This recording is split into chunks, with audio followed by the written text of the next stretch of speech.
পাক কোরআনের ভিতরে বলেছেন, ইন্না খালাকনাকুম মিন তুরাবিন সুম্মা মিন নুতফাতিন সুম্মা মিন আলাকাতিন সুম্মা মিন মুদগা।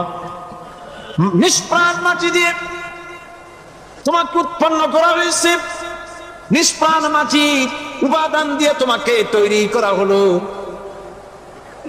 মায়ের পেটের ভিতরে এক ফোঁটা নাপাক পানি জমাট রক্তে পরিণত হয়ে গেল, জমাট রক্ত আস্তে করে গোষ্ঠপিণ্ড হলো, গোষ্ঠপিণ্ডকে সুন্দর করে সাজায়া হাড্ডি গুড্ডি বানায়া স্ট্রাকচার তৈরি করে তার উপরে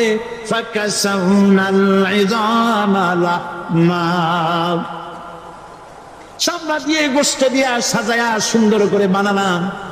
আল্লাহর পরিচয় শুনুন, আল্লাহ আমার কেমন আল্লাহ। মায়ের পেটের ভিতরে সন্তান বানায়া এরপরে যখন রূহ দেওয়া হয়েছে, ক্ষুধা লেগেছে, খাবারের প্রয়োজন হয়েছে, আল্লাহ রাব্বুল আলামিন ওই কচি বান্দা মায়ের পেটে বসে কি খাবে সেজন্য তার মা চিন্তা করে নাই, বাবা চিন্তা করে নাই, সরকার চিন্তা করে নাই।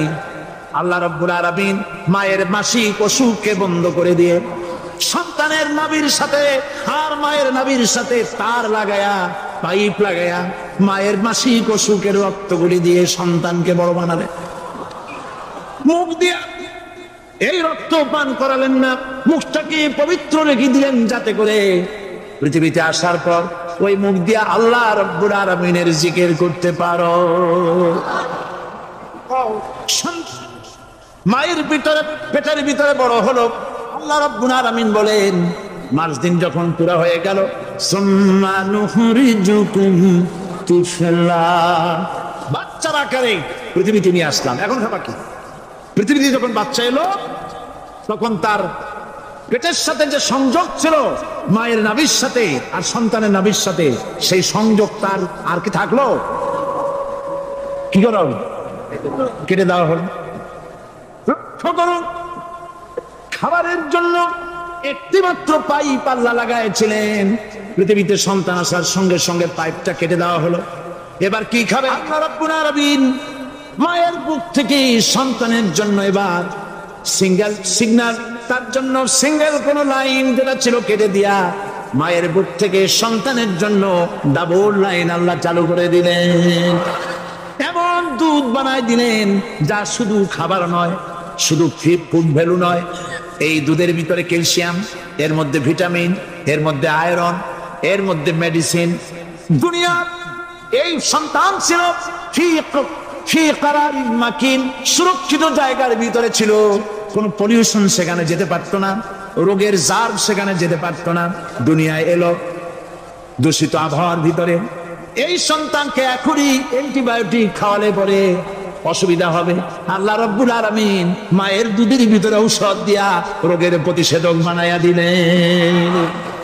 এ হলো আমার আল্লাহ। এ আমার কে? আল্লাহ। জোরে বলেন আল্লাহ। আল্লাহ আল্লাহ রাব্বুল আলামিন মায়ের দুধ দিয়ে সন্তানকে বড় করলেন আর শোনায় দিলেন, খবরদার এই মায়ের সাথে, এই বাপের সাথে নাফরমানি করবি না। মা বাপের জন্য আমার কাছে দোয়া করবি, রব্বির হামহুমা কামা রাব্বায়ানি সাগীরা। সবাই পড়েন আমার সাথে, রব্বির হামহুমা কামা রাব্বায়ানি সাগীরা। আল্লাহ পাক শিখাই দিলেন বান্দারে আমার কাছে দোয়া করায়, আল্লাহ আমার মা বাপ আমাকে ছোটবেলায় যেভাবে স্নেহের কোলে লালন পালন করেছে, এইভাবে আমার মা বাপ তোমার রহমতের কোলে লালন পালন করো। মনে থাকবে ভাইরা? বলে মনে থাকবে? প্রত্যেক নামাজের পরে মা বাবার জন্য দোয়া করবেন, বেঁচে থাকুক আর মরে যান, দোয়া করবেনই। মনে থাকবে? রব্বির হামহুমা কামা রাব্বায়ানি সাগীরা। আবার পড়েন, রব্বির হামহুমা কামা রাব্বায়ানি সাগীরা। আল্লাহ পাক মায়ের মর্যাদা এত বাড়াইছেন, সাহাবী প্রশ্ন করেছে, ইয়া রাসূলুল্লাহ খেদমত করব কার? হুজুর বলেন তোমার মায়ের। তারপরে কার? তোমার মায়ের। তারপরে কার? তোমার মায়ের, তারপরে কার? তোমার পিতার। বাপের চাইতে মায়ের মর্যাদা আল্লাহ 3 গুণ বাড়াইয়া দিলেন, 3 গুণ বৃদ্ধি করে দিলেন। হাদিস শরীফে এসেছে হযরত আবী হুরায়রা রাদিয়াল্লাহু তাআলা আনহু রাসূলের কাছে এসে রাতের বেলায় কাঁদতেছিলেন। হুজুর প্রশ্ন করলেন, আবু হুরায়রা কাঁদো কেন? হযরত আবু হুরায়রা বলছেন, হুজুর মা আমাকে মেরেছে। তিনি প্রশ্ন করলেন, আচ্ছা মা তোমার মারলো কেন? তুমি কি কোনো বেয়াদবি করছো? তিনি বললেন না, তবে মারলো কেন? হযরত আবু হুরায়রা বলেন, ইয়া রাসূলুল্লাহ, আপনার খেদমত থেকে বাড়ি ফিরতে আমার দেরি হয়ে গিয়েছিল। গভীর রাত্রে যখন বাড়ি গেছি, মা আমাকে প্রশ্ন করলেন, বাবা দেরি হলো কেন, কোথায় ছিলি? তাম পৃথিবীর মানুষ যেই কদম মোবারক চুমু দিতে পারলে ধন্য হয়ে যায়, সেই আখিরি জামানার পয়গম্বর নবী মুহাম্মদ রাসূলুল্লাহ সাল্লাল্লাহু আলাইহি সাল্লামের দরবার থেকে আসতে আমার দেরি হয়ে গেছে। ইয়া রাসূলুল্লাহ, আমার মা আপনার নাম শুনে তার গা জ্বলে উঠলো। তিনি কাফের, মুশরিকা। আপনার নাম শুনে আপনি শর্মা হয়ে আমাকে ধরে পিটানো আরম্ভ করলেন আর বললেন, আবু হুরায়রা, হয় মুহাম্মদ সাল্লাল্লাহু আলাইহি ওয়াসাল্লামের বাড়ি ছাড়বি, নইলে আমার বাড়ি ছাড়বি, কি করবি বল? মার খেতে খেতে আমি বললাম, মা তোমার গায়ে যত শক্তি আছে আমারে মার, তোমার বাড়ি শুদ্ধ, তাম দুনিয়াটা ছেড়ে দিতে পারি, মুহাম্মদ রাসূলুল্লাহ কদম মোবারক ছেড়ে দিতে পারি না। হুজুর আমার মা গলা ধাক্কা মেরে আমাকে বের করে দিয়েছেন। হুজুর বলছেন, আবু হুরায়রা, মা তোমাকে মেরেছে আর আমার কাছে নালিশ করছো? আমি তোমার মায়ের কোনো বিচার করতে পারবো না। সুবহানাল্লাহ, এত বড় পাওয়ারফুল নবী, শানওয়ালা, ইজ্জতওয়ালি, বরকতওয়ালি, এত বড় নবী বলছেন মা মেরেছে, আমার করার কিচ্ছু নাই। সুবহানাল্লাহ। তোমার মা মুশরিকা হোক আর যাই হোক, তোমার মা। সুবহানাল্লাহ বলেন। আমার বন্ধুগণ, হযরত আবু হুরায়রা বলেন, ইয়া রাসূলুল্লাহ, মায়ের বিরুদ্ধে কোনো অভিযোগ নিয়ে আমি আপনার কাছে আসি নাই। হুজুর বলেন, কেন আসছো বলো তুলে? আবু হুরায়রা বলেন, হুজুর আমি জানি আপনি আল্লাহর দরবারে যদি কোনো ব্যাপারে হাত তোলেন আল্লাহ মঞ্জুর করে ফেলেন। আপনি দয়া করে আমার মার জন্য দোয়া করেন, আল্লাহ যেন হেদায়েত দিয়ে দেন। আমার নবীজি দুখানে হাত উত্তোলন করলেন, বললেন, আল্লাহুম্মা ইহদি উম্মা আবি হুরায়রা, হায় আল্লাহ আমি দোয়া করতেছি আবু হুরায়রার মাকে হেদায়েত নসিব কর। হুজুর হাত তুলে মোনাজাত করছেন, আবু হুরায়রা দৌড় দিলেন বাড়ির দিকে। কয়েকজন সাহাবী হযরত আবু হুরায়রার জামা টেনে ধরেছে, এই ভদ্রলোক দৌড়ায় কেন? এত শান্ত মানুষ, কখনো গরম হয়ে কারোর সঙ্গে কথা বলে না। এই মানুষটা দৌড়ায় কেন? কোনো বিপদ হইল নাকি? জামা টেনে ধরে বলে, আবু হুরায়রা দৌড়াও কেন?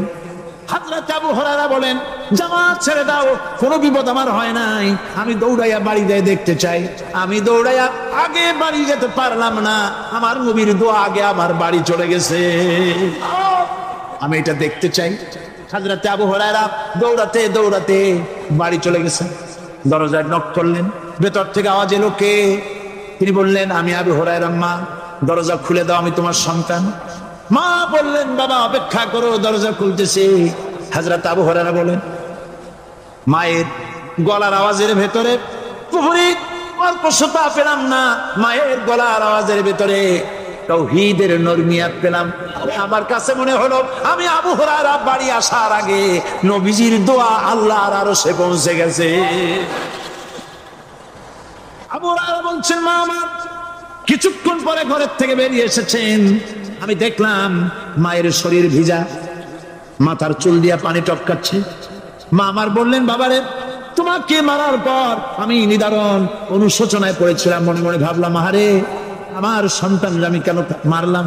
সে তো কোনো খারাপ কাজ করে নাই, কোনো খারাপ জায়গায় দেয় নাই। এত ভালো মানুষ, যার সম্পর্কে লোকেরা খামাখাই মিথ্যা কথা বলে, এই ভালো মানুষটার কাছে গেছে, সেজন্য আমি মারলাম কেন? বাবা গো, আমি আমার ভুল বুঝতে পেরেছি, জীবনের ভুলও ধরা পড়েছে, আমাকে জলদি করে নিয়ে চলো বিশ্ব নবীর দরবারে।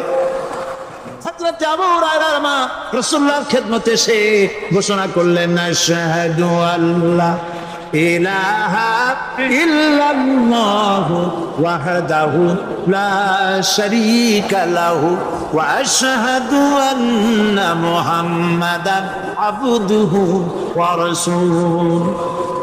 আমার ভাইরা,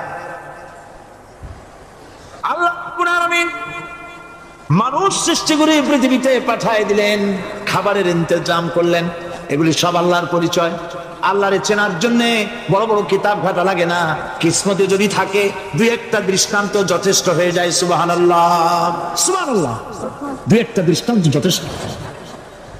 আল্লাহ পাক সমস্ত সৃষ্টি জগৎকে তৈরি করলেন, সৃষ্টি করলেন, আর তাদের খাদ্যের ব্যবস্থা করলেন। কে করেছেন খাদ্যের ব্যবস্থা?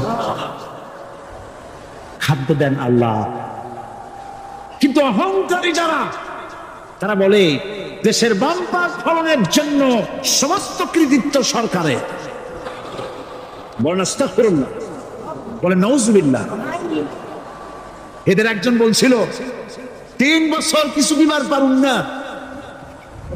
লোকেরা কয় আমরা না খাইয়ে থাকুম, আল্লাহ কয় আমিও দেহুম, কদ্দুর পারো না খাইয়ে থাকুন। ফসল কে দেন? জোরে বলেন কে দেন? বাম্পার ফসলের ফলনের দাবি সরকার করতে পারে না, এটা কুফরি, এটা শিরক। জমিনের ফসল কে দেন? আকাশের বৃষ্টি কার? পানি কার? সার কার? সব আল্লাহ পাক। আল্লাহ পাক কোরআন শরীফে বলেছেন, لئن شكرتم لأزيدنكم ولئن كفرتم إن عذابي لشديد।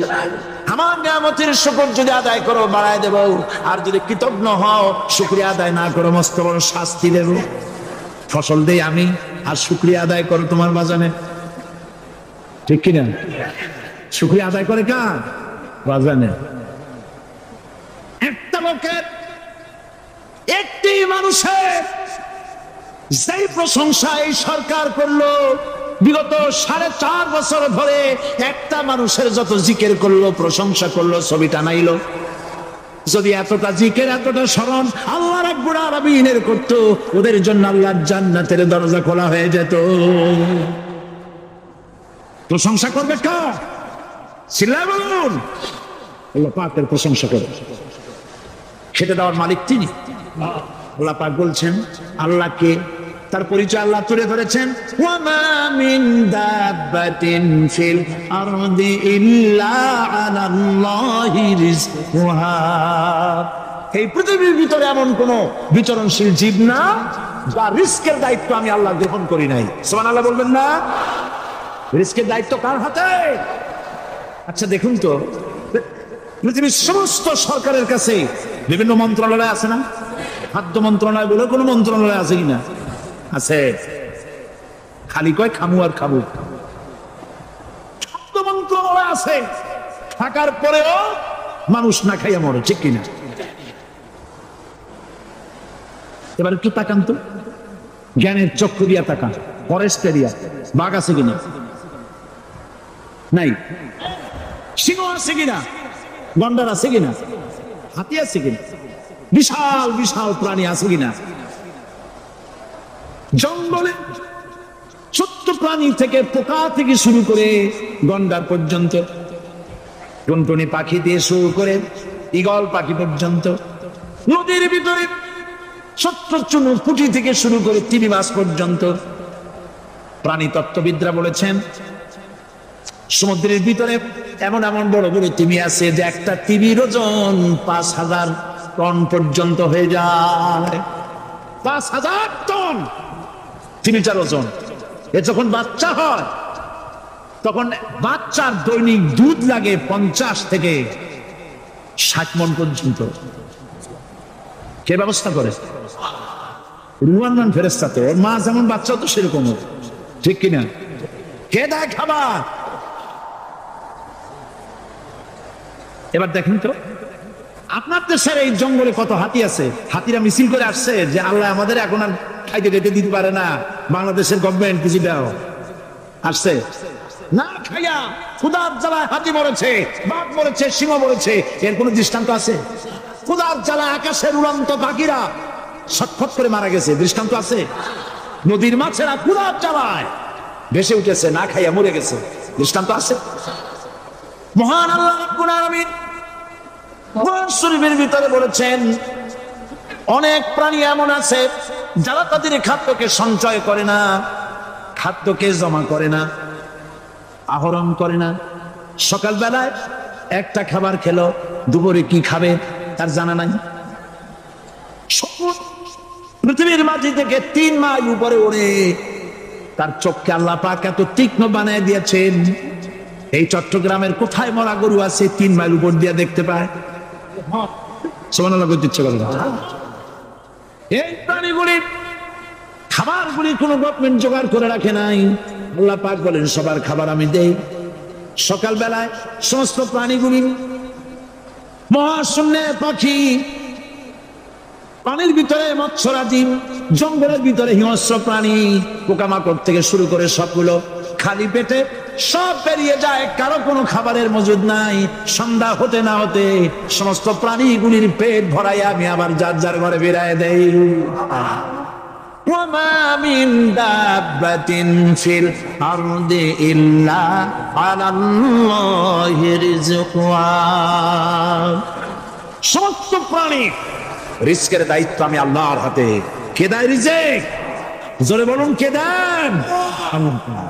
কি খাবেন সব আল্লাহ জোগাড় করে দিয়ে, তরি তরকারি জোগাড় করেছেন, মাছ জোগাড় করেছেন, চাউল দিয়েছেন, খাবার দিয়েছেন, গোশত দিয়েছেন, সব দিয়ে দিয়েছেন।